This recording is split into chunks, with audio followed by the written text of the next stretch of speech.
Today we're looking at Bodmin Holiday Park, which if you look in one direction it looks like an alpine village. In another direction it just looks like a bunch of lodges. There's lots to see and do here, which is very nice. Take a look round with us.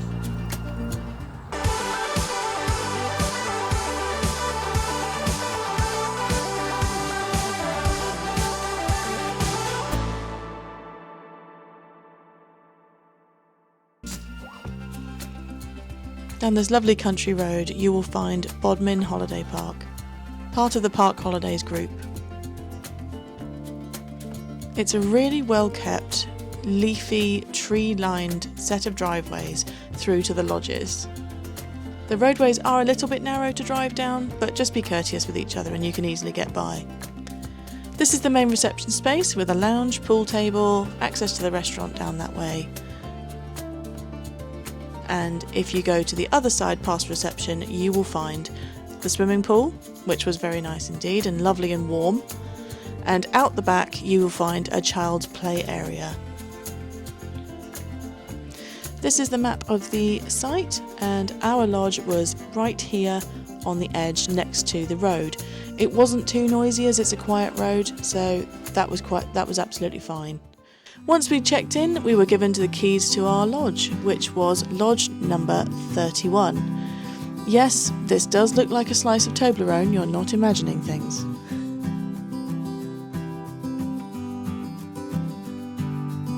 So let's head on inside and show you what it's like to sleep inside a piece of Toblerone. As you come in, you've got a little place where you can put your shoes. And then we've got an open plan living, dining and kitchen area.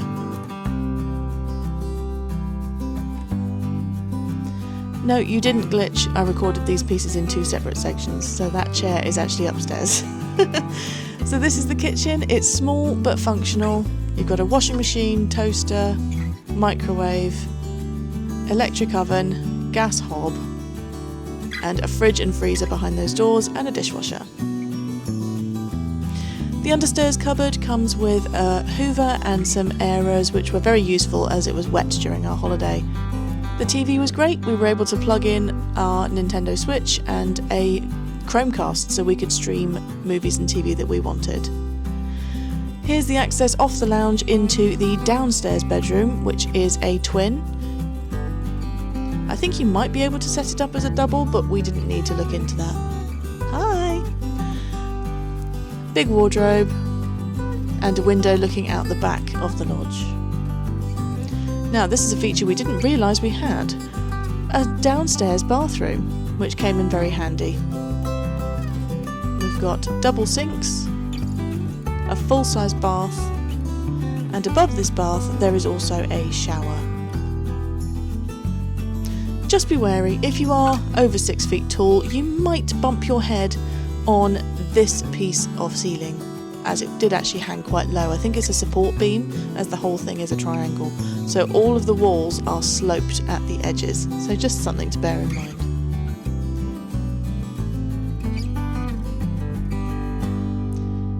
Heading back into the bedroom, there are some double plugs either side of the beds, so just quite a handy thing to know. So back out of the bedroom and into the main living area. The sofas were comfy, although everything in the place was looking a little bit older and shabby.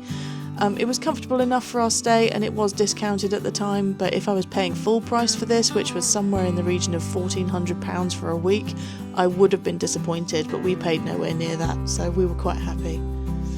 Up the stairs we've got the master bedroom, which got a lovely dressing area, chest of drawers with mirrors, and doors that look like they lead onto a balcony, but they don't.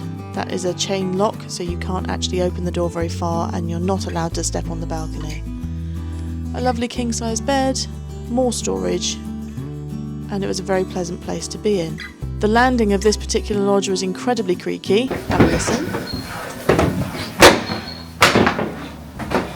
And into the bathroom, and this time we also have double sinks and lots of storage. 2 windows for ventilation, which was nice, and a lovely full-size bath. Now unfortunately the jets on this bath didn't work, so that was a little disappointing, but we didn't actually use the bath in the end, we just had showers. And the reason we just had showers is because of this shower. It is huge, it's a double length, but also it has double shower heads. Just look here. The one thing that didn't work in it was the light, so it was dark in there the whole time. The thermostat is in the hallway up here, and then I'll show you the stairs which switch back on themselves.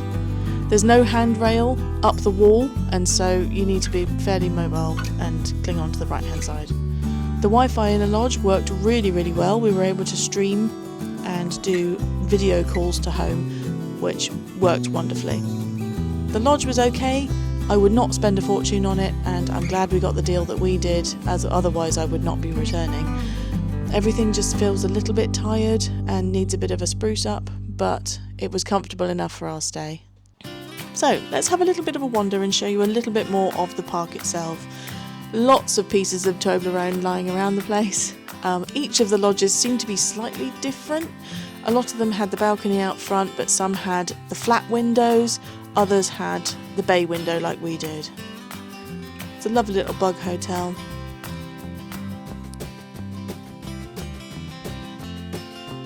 Each of the properties has its own parking space, and they all have a picnic bench outside.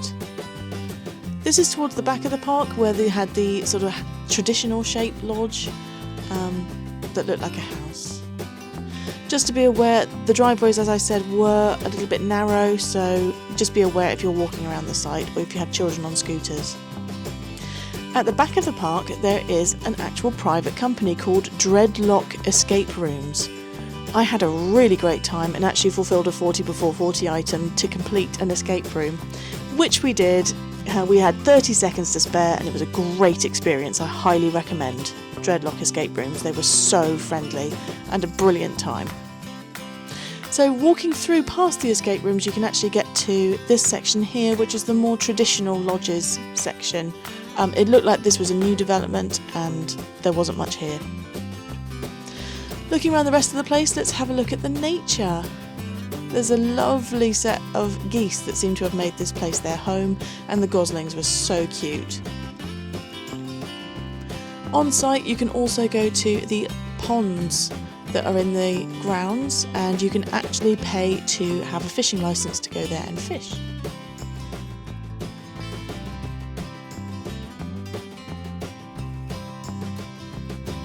This is a really lovely place to walk around, especially on a nice day.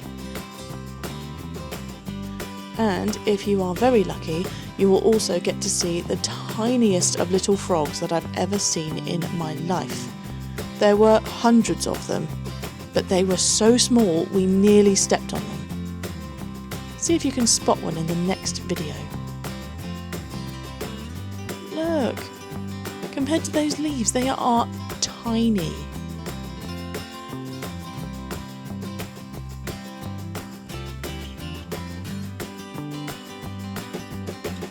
And on one of the last days of our holiday, we actually were visited by the geese and goslings doing a walk by. They were so cute and all fluffy. My final thoughts on this place: I would highly recommend coming to stay here, but I would not recommend paying a large price. So if you can get a deal, then consider booking. The local area is great, and I'll show you more in the next video. Until next time.